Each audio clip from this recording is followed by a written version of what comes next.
Hello everyone, this is Aussie Select and welcome to my long-awaited high-speed rail video. So I just want to preface this video by saying I am in no way an expert. I am a complete amateur when it comes to the whole sort of interest in rail. So if you believe that the following video presentation seems quite juvenile, that's fair enough. You're probably right, but I do have an interest in this stuff and I would love to hear feedback and opinions in the comments on what I'm talking about today and all of the opinions that I express in this video. So yes, today we're talking about high-speed rail, and it's been a long held topic of discussion in Australia. Never seems to get done. Albanese has once again tried to undergo some kind of undertaking with his high-speed rail authority, and there is some sort of like tests being done on ground in the Sydney to Newcastle area to see where possibly some tunnels might go for a potential high-speed rail project. I thought we might actually hear something in the election about it. There might have actually been something in the budget about it, but we didn't really get anything from the government about high-speed rail either in the budget or during the election campaign. I mean, there's still time, of course, but it's probably not going to happen. And I'm not incredibly surprised about that because at the moment it's not the best time probably to be building a big high-speed rail project. Construction costs are really high at the moment, and I think the government wants to focus on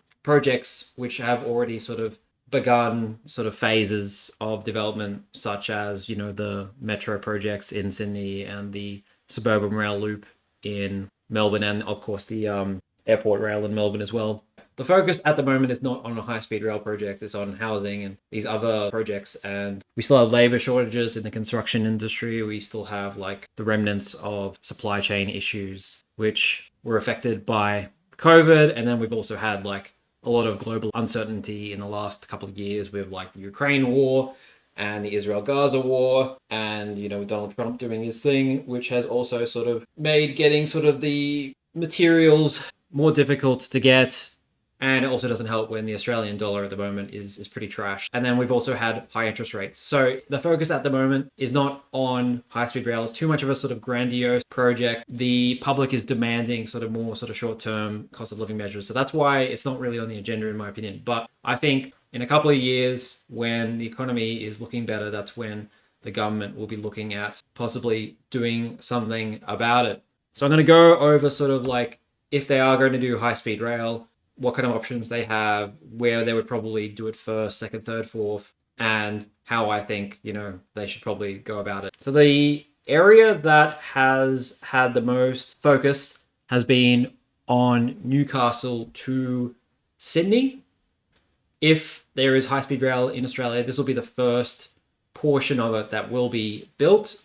But I absolutely think that any railway line they build here, they need to make it so that it obviously can be continued onwards to locations which you would expect that they would go on to. There's 4 stations that have been proposed by the federal or state government. I'm not really sure who. And those are a station at Olympic Park in Sydney, which is around here, a station at Epping to connect to the Northwest Metro, a station at Gosford, which interchanges with the Newcastle already built heavy rail line, and then a station at Broadmeadow in Newcastle, which I think is like over here as sort of the terminus for Newcastle for the first portion of the railway line. I have a few things to say about the choices here. So the first thing is that I think it should be at Newcastle interchange. Well, firstly, because it's the closest to the city and you can just interchange straight to the light rail from there, but also because it has interconnectivity with the Hunter line as well. It'll go straight to Maitland. I think that just makes sense that it's at Newcastle interchange. And then I think there also should be a station at Morisset, because I think there's just a bit of a gap between Gosford and Newcastle, and it'll be good to have sort of a station in the middle there. And then they could perhaps in the future build like a line that goes out to Cessnock or something. I don't know. Gosford, I'm pretty cool with that. And then Epping, I'm also pretty cool with that. But I really do think it should go to Parramatta. It shouldn't go to Sydney Olympic Park. But there is sort of two lines of thought here. And this is what makes sort of high-speed rail such a complicated project in Australia. Everyone has sort of a different idea of how it should work. So I saw an article that had comments from John Alexander a couple of months ago, who's like a former, I think, Liberal MP.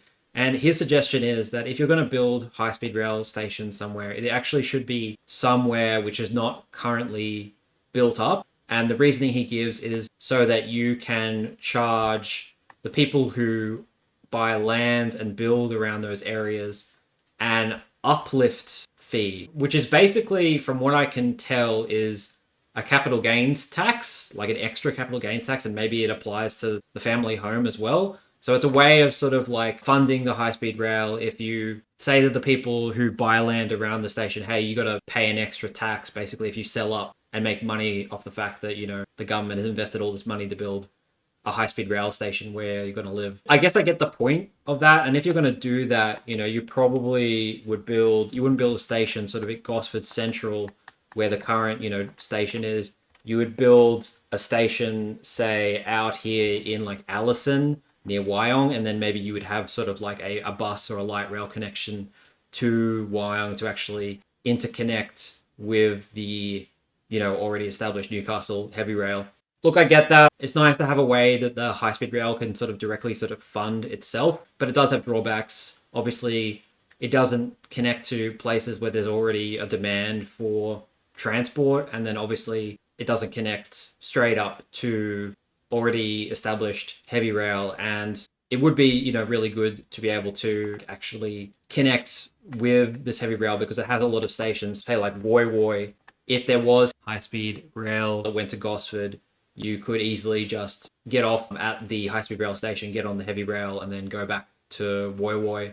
It's just more convenient. But if the government does want to take advantage of this potential uplift rate or uplift fee or uplift tax, I guess that would be a reason why the government would decide to build a station at Olympic Park rather than Parramatta, because Olympic Park, I do believe there is sort of room there for sort of more development, more housing development. And so therefore you could charge this sort of uplift fee.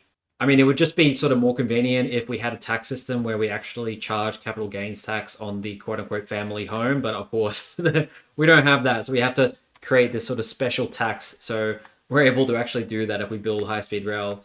Yeah, I think it just makes more sense if we go straight to Parramatta. It is the sort of the second CBD, and I don't think it should go into the, you know, current CBD. If it goes to Parramatta, they're already planning on building a metro that goes straight from Parramatta to the CBD. If we're building a station at Epping, then there's already a metro that goes straight to the CBD as well. And then also we finally get this sort of direct connection from Epping to Parramatta. I think this would just make the most sense. And sort of Parramatta is sort of already on the way between Epping and where these other stations I think should be built. I mean, I guess if you're not building in Liverpool or Glenfield, then building a station in Olympic Park and then having the next one at Macarthur isn't too bad of an idea. But yeah, I just think it should be Parramatta, but I think they're probably going to go with Sydney Olympic Park. So whatever. All that really matters at the end of the day is that this high-speed rail actually gets built. I think that's the most important thing. I'm not actually going to be too, you know, pissed at the end of the day if they're not following my ideas. But I guess the whole point is that you only have sort of one opportunity to do this. So you might as well take as many consultations as possible. And I'm sure you guys in the comments will have a lot more sort of insight onto this kind of situation than I would. And of course, the reason why you wouldn't build a station in Morisset is because the more stations, the more you slow things down. And then if high-speed rail is meant to be sort of efficient and a replacement for the currently like really slow heavy rail, and then also is meant to sort of compete with like air travel as well, you can't have like a million stations. That's fair enough. I originally, I think, had a station here in like Hornsby and then another station in Wyong, and I sort of got rid of them because I do think that probably, you know, having the least amount of stations is probably a good idea. But you could aid the whole situation by, instead of making it a dual rail, like one track each way, you have 4 tracks in total, so 2 tracks each way. And that will mean that you could actually have like express services, and you have services that stop at every station. But obviously that's going to cost a lot more. So I'm going to go over every other sort of station I've got on here and just tell you my reasoning for why I have put them there. But my idea of high speed rail, I don't think it would be a replacement for air travel. I think, if anything, it would supplement air travel. Air travel is going to be with us for a long, long time. The highest speed rail that we have in the world right now, I think, is just over like 400 kilometers an hour or something like that. It's nowhere near as fast as an airplane. And conceivably, we probably could only get as fast in Australia, maybe like 250 to 300 kilometers an hour. So I think it's a pipe dream to think like, oh, this is going to be like a complete replacement for the speed of air travel. It's not going to happen. I mean, it might be more convenient than air travel because air travel, obviously, you have like a lot of security and, it's annoying to go to the airport and all that kind of stuff. High speed rail should not be a replacement for air travel, in my opinion. It can supplement it and it can be more convenient. But I think the main purpose of high speed rail should be decentralization. It can be a commuter service. And that's why I have in this whole map a total of 40 stations. It's a lot. It's a lot. Most high speed rail systems don't have this many stations. You probably wouldn't have 40 stations, to be honest. You probably have maybe half this. But I'm assuming that we would have some kind of weird system where maybe we have 4 tracks or something like that. I don't know. It's all a pipe dream, but I want to sort of give my advice on why I would have every station. So after we build the Newcastle line, the next thing we would do would be Sydney to Canberra. So after Parramatta, you would build Liverpool so that it can interconnect with the future metro, which will go to Liverpool. And I think also that future metro will probably go out to Western Sydney as well. And then Glenfield, so you could interconnect with the airport line, which I believe will also end up connecting to the airport out west as well. That will be the sort of airport connection line.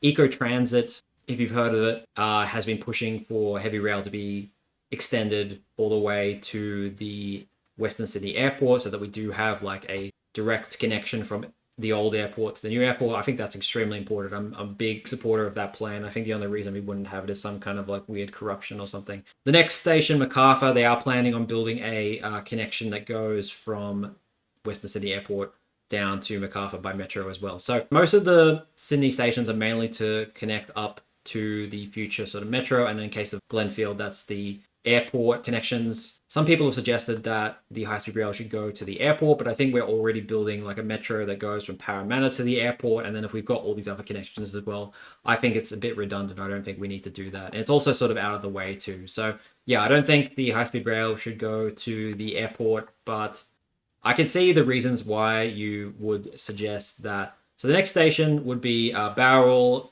I mean, just somewhere in the Southern Highlands. I don't know if it's Bowral or Mittagong or Moss Vale. And then next we have Goulburn, of course. And then I've just put this waypoint down here because I'm proposing that the railway line does this sort of like U shape. Next station being Queanbeyan and Canberra Central. So you would have like a direct connection from Queanbeyan to Canberra Central. Obviously, Canberra Central will be a brand new station. Then you also sort of have some connectivity to the already existing heavy rail as well. I saw somebody suggest that instead what they should do is they should have the rail go like over here and then come down, connect with the Canberra light rail up in North Canberra, and then go back straight up where it came from. I mean, that would definitely be a lot cheaper, but I think a connection to Queanbeyan would be very good.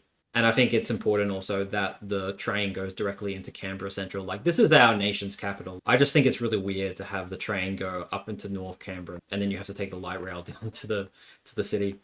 So moving on, Yass Central. I think maybe this is definitely one of the sort of more controversial stations I have, because not only does it not connect to the existing rail, Yass is also like a pretty small city, but I think it is an up-and-coming place. And I just think you have to probably have a station between Canberra and Wagga Wagga, and Yass makes the most sense. And I think that, they would have to build some kind of service that connects Yass Central to Yass Junction. Maybe that's like light rail or something like that. I don't know.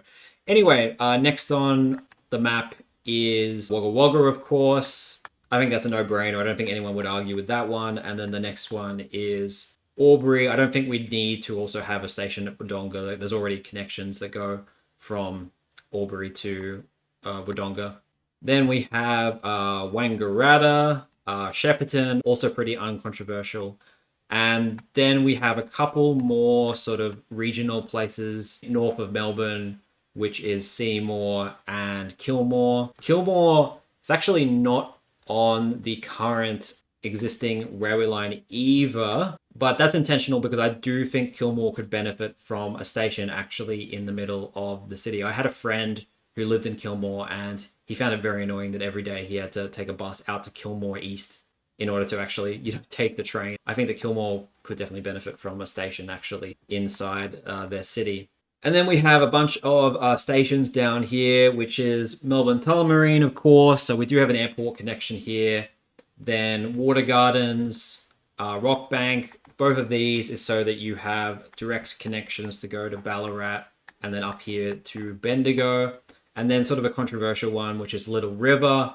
Anglo Election Insights, when I've shown him this map before, he's gotten angry because he's like, oh, this is the only like farmland around Melbourne. It should stay that way, blah, blah, blah. But I think there is sort of a big development opportunity for a place like Little River, and it is sort of on the way to our next stop. So I think it makes sense that you would build a station there and then build a lot of developments. The next stop is Avalon Airport, so that we have a direct connection between Melbourne Tullamarine and Avalon Airport. There's currently no public transport to Avalon Airport, as far as I know. It's very, very stupid. And again, it stinks of corruption. So I think this is important. Then on to Corio in North Geelong and then Geelong Central. I don't know exactly where you would put it in Geelong, if you put it near the existing station or you put it like closer to where the CBD is. But that's not really up to me. I'm sure you guys in the comments have some opinions about that. So yes, the second sort of part of the line built would be the Sydney to Canberra, and then the third would be Canberra to Geelong. Right, and then the last portion of the line you would build would be I think it's the longest portion, which is Newcastle all the way to the Sunshine Coast. So it will start with Newcastle Airport so that we get like an actual connection to the airport from Newcastle Interchange so that Newcastle Airport can actually function a little bit better with public transport. Then we go all the way up to Taree. There's sort of a debate about whether or not you do Forster or Taree, but I'm just going to do Taree because it's sort of more on the way. Then Port Macquarie, of course. Then Kempsey.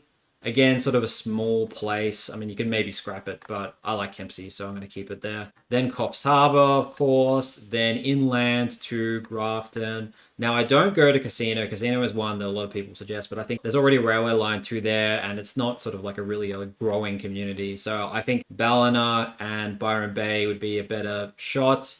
And then up to, again, Coolangatta Airport, Gold Coast. I just think that, the airport sort of needs strong public transport connection up to Brisbane, halfway between the Sunshine Coast and Brisbane, Caboolture, connection with the railway there, and then up to the Sunshine Coast. And that's it. That's what I would suggest if we had 40 stations to work with.